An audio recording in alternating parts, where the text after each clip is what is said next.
આજની ધર્મકથા. પ્રણામ. પ્રભુ શ્રી મુનિસુરત સ્વામી ભગવાન એમની દીક્ષા કલ્યાણકની પૂર્વ તૈયારીઓ અને દીક્ષા કલ્યાણકની ઉજવણી. ઇન્દ્રો આવે, પરમાત્માને અભિવાદન આપે, આપ જય પામો, આપ વિજય પામો, આપનું નિરંતર કલ્યાણ હો. આવા બધા શુભ આશીર્વાદ, શુભ આશીષ ઇન્દ્રો વગેરે પણ આપે. આપણે ત્યાં ભક્તિમાંથી આ તત્વ કદાચ થોડું ઓછું થઈ ગયું.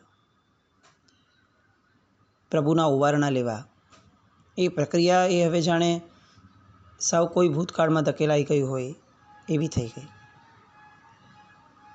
પ્રભુના એ સ્વરૂપની ભક્તિ એ કદાચ હવે આપણને ક્યાંય બહુ સ્ફૂર્તિ નથી. દુખણા લેવા એક એવી પ્રક્રિયા હતી કે જે પ્રક્રિયાના કારણે સામું તત્વ એ અનેક નબળી નજરોનો ભોગ ન બની જાય એવો ભાવ હતો. જરૂરી ન હોય કે દુખણા લેતી વ્યક્તિમાં અતિશય શક્તિ હોય કે બધું રોકી લેશે, પણ એના ભાવની એક કિંમત હોય, એના ભાવની એક અભિવ્યક્તિ હોય જેની કિંમત હોય. અને એટલે આપણે ત્યાં ચૈત્યવંદન બાદ પણ પરમાત્માના ઉવારણા લેવા એ આવશ્યક હતું. લૂણ ઉતારવી એ આવશ્યક હતી. અવસરે અવસરે પરમાત્માના પ્રવેશ વગેરે થાય ત્યારે પણ આ લૂણ ઉતારવાના પ્રસંગો બહુ આવશ્યક હતા. ધીરે ધીરે આ પ્રક્રિયાની અંદરમાં નવી જનરેશન જોડાવાની અટકી ગઈ. પણ આ બધી પ્રક્રિયાઓ ભક્તિનો એક બહુ જ્વલંત માર્ગ હતો. ઇન્દ્ર અને ઇન્દ્રાણીઓ પણ જે સેવતા હોય એ આપણને હવે સેવ્ય નથી લાગતું. આપણી ભક્તિ હવે કંઈક બહુ ઊંચી થઈ ગઈ, સો કોલ્ડ. અને ઊંચી ભક્તિમાં ક્યાંક આપણા પાયાઓ બધા હલી ગયા. અહીંયા સુવ્રત રાજા એટલે કે એમના પુત્ર ભગવાનના એ નિષ્ણાત સેવકો પાસેથી એક અપરાજિતા નામની ભવ્ય શિબિકાનું નિર્માણ કરાવે છે. 25 ધનુષ્ય પહોળી, 50 ધનુષ્ય લાંબી, 36 ધનુષ્ય ઊંચી અને 1000 મનુષ્યો દ્વારા જ ઉપાડી શકાય એવી એ શિબિકાની રચના થાય છે.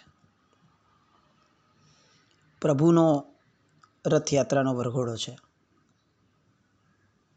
એટલે એની ગરિમા, એને શ્રેષ્ઠતમ રાખવાનો પ્રયત્ન એક વ્યક્તિ કરતા હોય.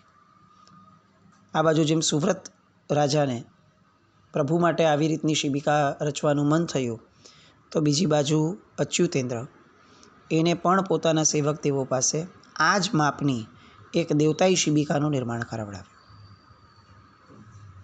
કેટલો વિવેક છે! દેવો ધારત તો આના કરતાં તો કંઈક ઘણી મોટી વિકુરવી શક્યા હોત, પણ ના, એમણે પોતાની બનાવેલી શિબિકા સાક્ષાત દેવ વિમાન સમી એને રાજા દ્વારા જે શિબિકા બનાવવામાં આવી હતી એમાં સંક્રમ આવી હતી. શિબિકા રાજાની જ રહી, પણ હવે દેવ વિમાનમાં ફેરવાઈ ગઈ. અને ક્યાંય અચ્યુતેન્દ્રએ પોતાની તકતી લગાડવાનો પણ અથવા નામની જાહેરાત કરાવવાનો પણ પ્રયાસ ન કર્યો. આ ભક્તિ હતી. શિબિકા તૈયાર થઈ. મુનીશ્વર સ્વામી ભગવાન સિંહાસન પરથી ઉઠ્યા અને શિબિકામાં જઈ પૂર્વાભિમુખ જે એક સિંહાસન ગોઠવવામાં આવ્યું હતું એમાં આરૂઢ થયા. એ જ શિબિકાની અંદરમાં જમણી બાજુએ જે ભદ્રાસન રાખ્યું હતું ત્યાં રાજકુળની કુળ મહત્તરા, જે વડેરી સ્ત્રી ગણાય કુળની, એ બેઠા. હાથમાં હંસથી પણ ઉજ્જવળ એવા વસ્ત્ર લઈને બેઠા. ડાબી બાજુએ ઉપકરણની છાબ લઈને પ્રભુની ધાવ માતા બેઠી. પ્રભુની પીઠ પાછળ એક નવયુવતી ઉત્તમ અને ઉત્તુંગ એવું શ્વેત છત્ર મસ્તક પર ધારી અને ઊભી રહી. પ્રભુની બંને તરફ એક નવયૌવનાઓ એમને ચામર ઢોળવા લાગી. ઈશાન ખૂણે ગોઠવાઈ ગયેલી એક તરુણીના હાથમાં હાથીની આકૃતિ ધરાવતી જળ છલકતી જારી શોભી રહી હતી. આપણે ત્યાં હાથીની આકૃતિને બહુ મંગળ ગણવામાં આવી છે. ઘરમાં પણ હાથીની આકૃતિવાળું અથવા હાથીને રાખવામાં વાસ્તુની અપેક્ષાએ પણ ઘણું મંગલ અને ઘણી સમૃદ્ધિનું પ્રતીક એને ગણવામાં આવ્યું છે. કારણ કે એ એક પ્રકારનું મંગળ છે જે 14 સ્વપ્નમાં પણ આવે છે. આ બાજુ અગ્નિખૂણામાં ઊભી રહેલી એક તરુણી, એના હાથમાં મસ્ત એક વીંઝણો હતો કે જેના દ્વારા એ પ્રભુને પવન નાખી રહી હતી. આપણે ત્યાં દ્રવ્ય ભક્તિઓની અંદરમાં ચામર, દર્પણ, પંખો આ બધું એટલા માટે જ વીંઝવામાં અને ભક્તિમાંના ભાગરૂપે રાખવામાં આવ્યું હતું કે એને આપણે પ્રભુને વ્યવસ્થિત રીતે ભાવપૂર્વક વીંઝીએ, જેમાં આપણને ખરેખર એવો ભાવ હોય કે ક્યાંક મારા પ્રભુને કોઈ પણ શારીરિક રીતે પણ અગવડ ન આવે. પ્રભુને પ્રભુ માની લેવાની ભક્તિ એ એની કક્ષાએ છે. પ્રભુને આપણા ઉપકારી અથવા આપણું સ્વજન માની લેવાની ભક્તિ એ આપણી કક્ષાએ છે.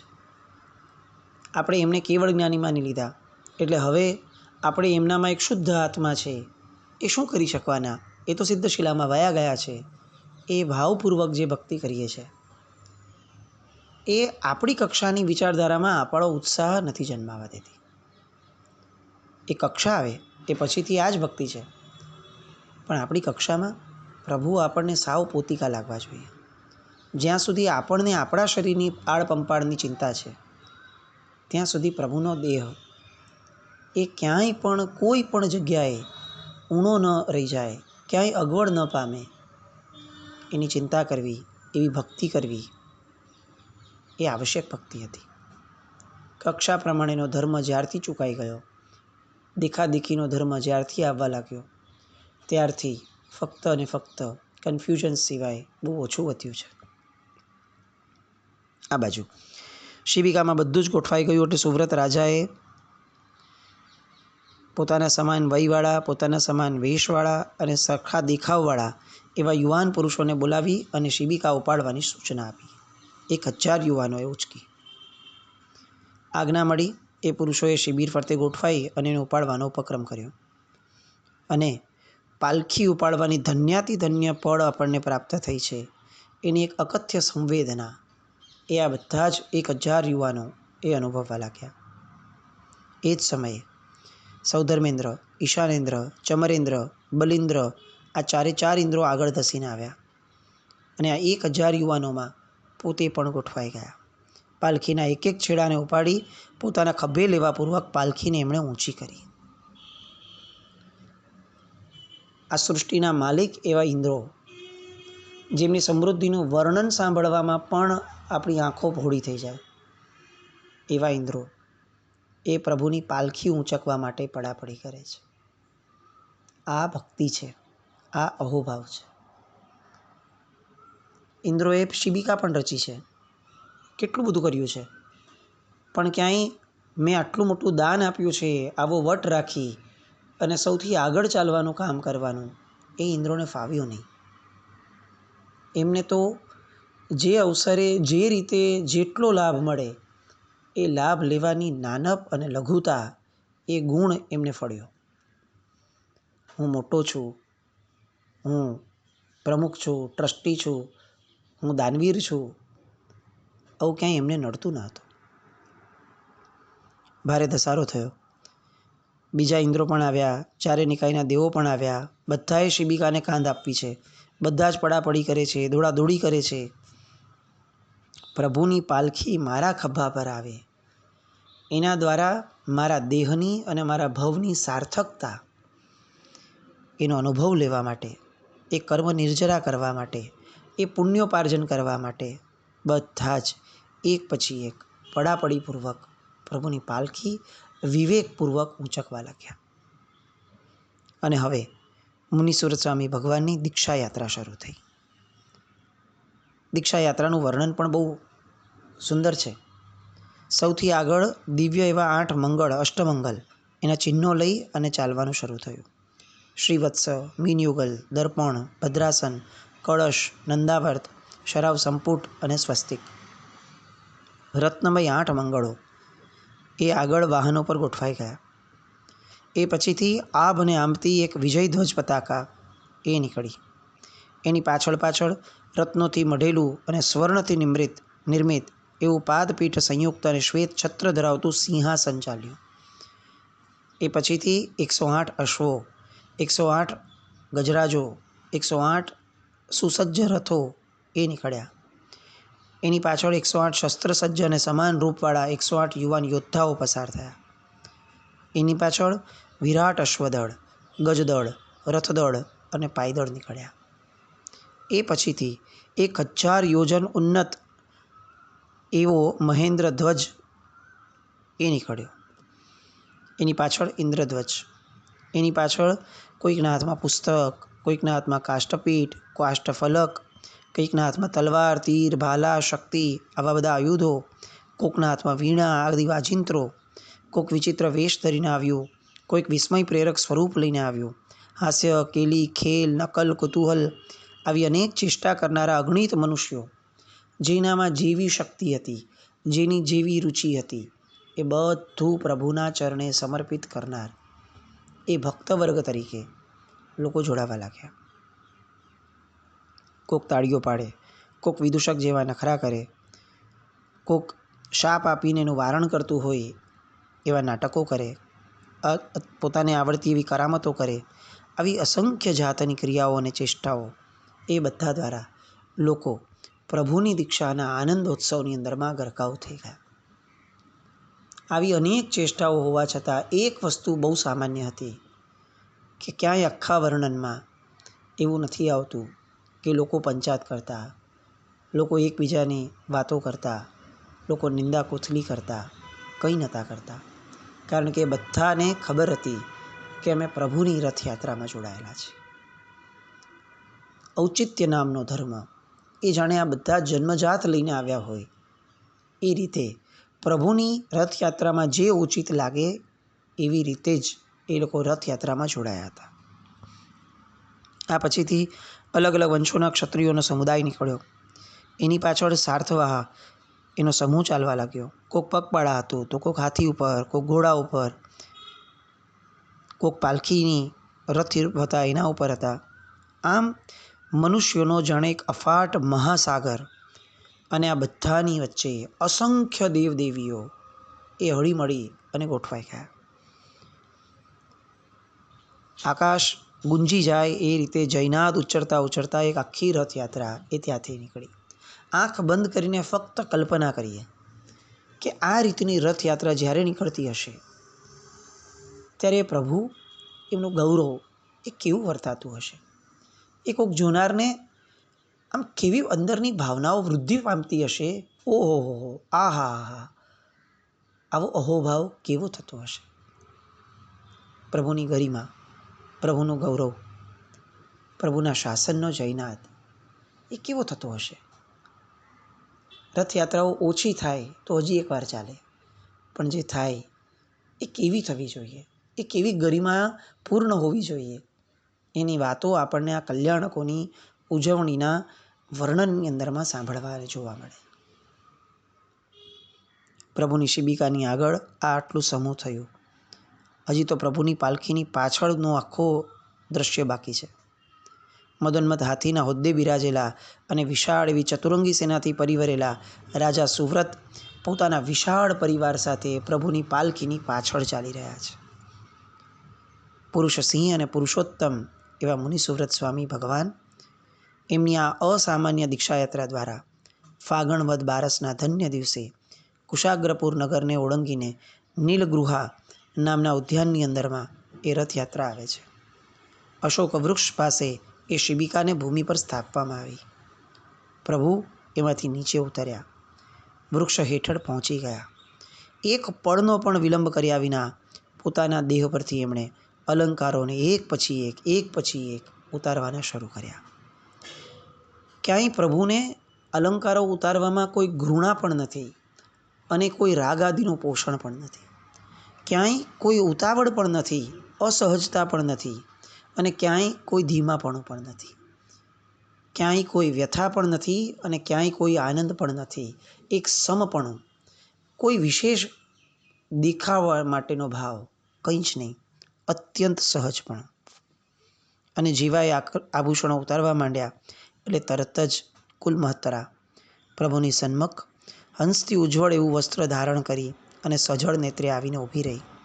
પ્રભુ દ્વારા અપાતી એ માળા, પુષ્પો, અલંકારો એ બધું એ પોતાના એ શ્વેત વસ્ત્રની અંદરમાં ઝીલવા લાગી. પ્રભુ જેમ જેમ આ આભૂષણો વસ્ત્રમાં મૂકતા ગયા તેમ તેમ પેલી કુલ મહત્રાની આંખમાંથી આંસુની ધાર વધુ ને વધુ વેગ સાથે વહેવા લાગી. આંખમાં આંસુ, ગળામાં ડૂસકા અને નજર સામે પ્રભુના હવે સદાકાળ માટે થનારા વિયોગની વેદના.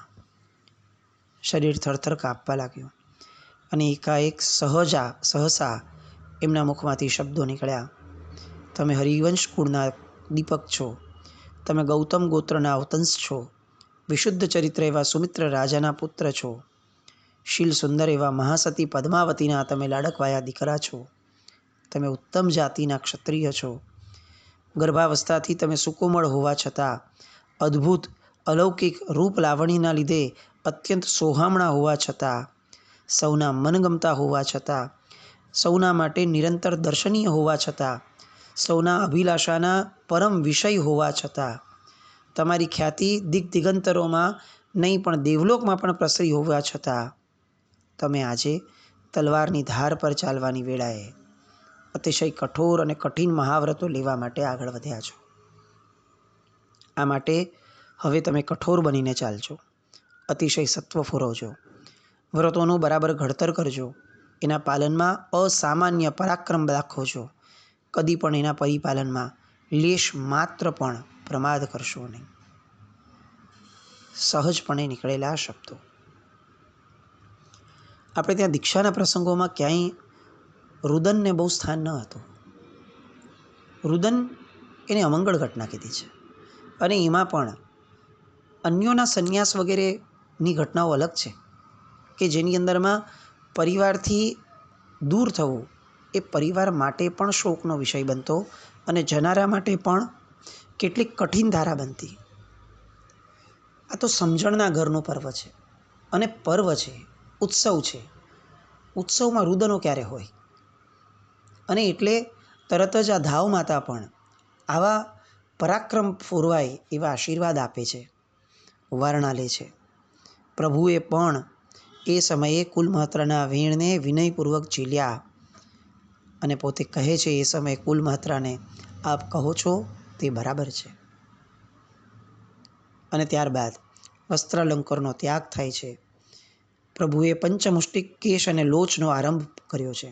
તત્ક્ષણ સૌધર્મેન્દ્ર દિવ્ય એવું ધવળ વસ્ત્ર હાથમાં ફેલાવી અને પ્રભુ સમક્ષ આવે છે. 5 જ મુઠ્ઠી વડે સૌથી પહેલીમાં મસ્તકના 4 આગળનો ભાગ, પાછળનો ભાગ, બંને બાજુઓનો ભાગ, આવી રીતે 4 મુષ્ટિઓ દ્વારા ચારેય બાજુનો એટલે કે પૂર્ણ મસ્તકનો લોચ, અને 5મી એક જ મુઠ્ઠી દ્વારા દાઢી અને મૂછ બંનેઓનો સમગ્રપણે કેશપાશનો લોચ. આ રીતે પ્રભુ પંચમુષ્ટિ લોચ કરે છે. એ દ્રશ્ય પણ કલ્પવા જેવું છે. એ કેવી લબ્ધિ હશે એમની. આપણે અત્યારે આપણા માથામાં હાથ ફેરવીએ ને તો એક આખી મુઠ્ઠીમાં પણ જેટલા વાળ આવ્યા હોય એમાંથી લોચ તો આ માંડ 1-2 વાર વસ્તુનો થાય. વારંવાર લોચ કરીએ ત્યારે માથાના લોચમાંથી કેટલાક વાળ નીકળે. એ કેવું પ્રભુનું સત્વ ને શારીરિક બળ હશે.